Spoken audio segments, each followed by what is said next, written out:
Yesterday I was talking to Jules, and she told me she had a trip to New York. When did you go to New York? It was like I've been a few times. Yeah. Nice. But the first time I went to New York in winter, Yeah. which is an experience. Game changer, eh? Yeah. Yeah, fully. Was probably about 5-6 years ago. Beautiful. What's New York like in the winter? Oh, it's like it's out of the movies. Yeah. It's out of the movies. Yeah. Like you feel like you're Kevin McAllister running around New York. Like except for the, scary bird lady incident. Yeah. But it's I've been to Rockefeller and seen the tree, and it's like it is magical. And the weird thing they do is like, the rink that for, Nice rink. Of course. for years I Of thought it course. was ring.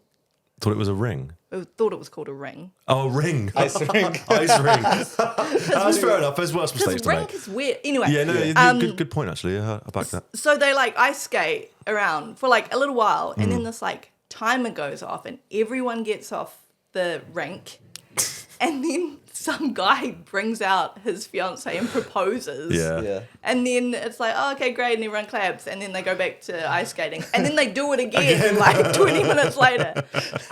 We didn't get the shot. We didn't Yeah. Well, it's Not like, with the same person, but with a new but I wouldn't be surprised there was this thing just before we get back onto the Rockefeller thing. Very, very recently, I don't know if you saw this. There's a tour company that takes people around a bus, right, in New York, central New York, and what they do, and it's so cringe, but it's genius.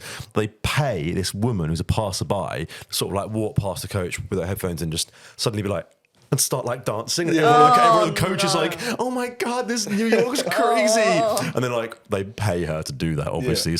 Yeah. My point is, I wouldn't be surprised if they wheeled out a fiance every 20 minutes. But anyway, sorry, back to the No, Rockefeller. So it originated in 1931. Yeah. And There we go. we got there. Here's my knowledge. Obviously that was during the Great Depression, and it started off as just like a modest tree with like homemade ornaments and stuff. And obviously, fast forward almost like 90 years from now, 90 years from then, it's like it's the most extravagant Christmas tree I've ever seen in my life. Yeah. Just the transportation of the stuff that makes the tree together costs $900,000. That's obscene. Yeah. Just the transportation. That's obscene. Just the logistics. Yeah. Wow. Yep. Insane. Yep. That's madness. Insane. And so, the numbers are stupid. There's like 50,000 LED lights. The star itself has 3 million Swarovski crystals on it. 3 million Swarovski. That's Just the star. It's ludicrous. Yeah. It's It's like ludicrous. 1.5 million or something. Yeah. That That's sort of stuff. crazy. And so it's a little ironic. It's a little bit ironic that like yes, it started off during the Great Depression when it was just like a symbol of like togetherness and so on. And fast forward now, it's like the most expensive Christmas tree in the world, I think. And in New York, there's a 23% poverty line there, and people are like looking at that spread. I'm like, how dystopian. Yeah. But with all things, they get ruined over time. Yeah, completely. But I do understand it. Like this is polarizing because you hear stuff like that and you think, okay, well, it's a tree. You're cutting down a tree. You're transporting it from Massachusetts, I think it was. And you're putting this dead tree on display for all these people to kind of bask in the, crystals, whatever. But then you hear the story behind it, this particular tree, and you hear what it meant to this family. It was like 57 years ago, this newlywed couple, planted this tree in their backyard.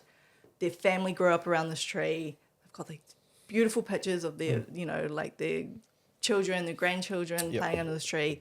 And then it was something like 2 days after the matriarch of the family died, the gardener for Rockefeller knocked on their door and said, "Would like to use your tree as the tree in Rockefeller." Yeah. Wow. And it was this full circle moment for this family, and they were so honoured, and they're going to be part of New York history, and that's going to be a story forever in their family. Damn, that's awesome. And like when you hear stuff like that, I'm just like, okay. Yeah, it makes it a bit more okay. Yeah, I think. Look, I'm going to do something crazy here.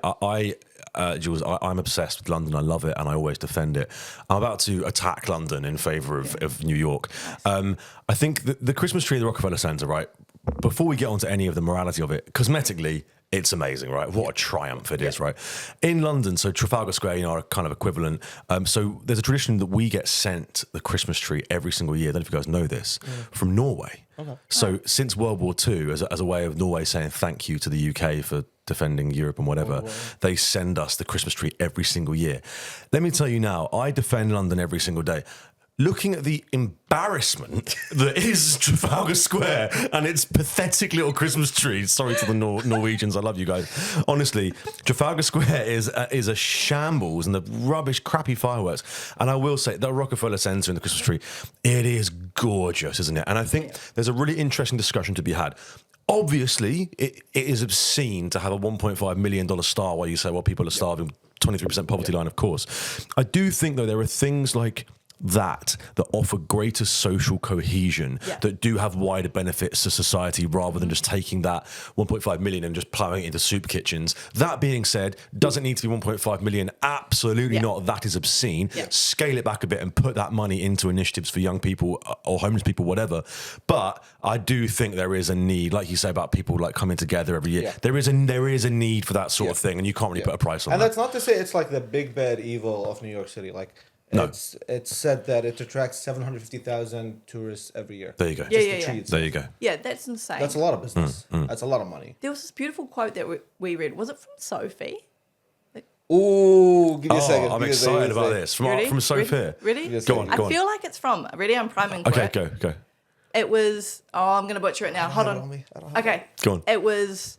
Christmas is not a time not only to look up but to look around. Yes. Oh, hello. That's the nail on the head. You got it. Oh, Jules, that was cool as heck. That was really good. I mean, I think that sums it up perfectly. That's lovely. Yeah, for sure. Yeah. And yeah, I mean, it's become such a staple of like New York winter, New York Christmas season, that all the brands have been using it as like backdrops and stuff. Like, you almost can't picture New York City in December without that.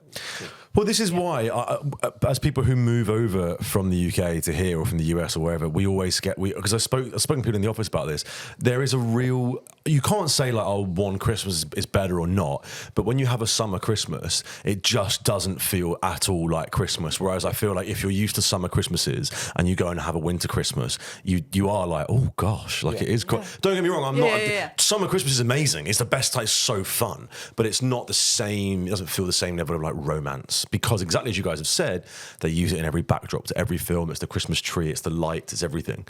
Whereas here, a Christmas light's a thing. Like when they, it's a very, very big thing in the UK that in your town, the big switch on of the Christmas lights, which happens like the first week of December, there's like a local celebrity and there's like a big ceremony. It's like you count down from 10 and they do the thing and all the lights in the town start to turn on. I mean, the energy bill, let's not even discuss it. But yeah, it's a really big thing. Whereas here, because obviously it's light until like 9:30. Well, we have a road, which is Franklin Road, where they light up their street. Okay. But that's like them, like it's not. Oh, that's like a residential thing, is it? Yeah, it's just one street. Yeah. But it's like at 10:30 at night. Yeah. Because for me, summer Christmas is a hat on a hat, right? Yeah. Summer, amazing. Christmas, amazing. Combine them together, whoa. But then how do you get through winter? That's what I mean. Christmas in the UK, because it's so miserable in December and January, and it's so cold and dark. Do you know how you get through winter? It's like you take off. Yeah, why do you think I'm here? Why do you think I'm here? That's why, because I left the UK in January, honestly. But yeah, in July, I think I'll have to be thinking, hang on a minute, what's going on? Santa, where are you? Not good. I mean, with the tree, I think like it's always good to have somebody that's like from the social responsibility on your team, kind of like aspect of it. Definitely. But yeah.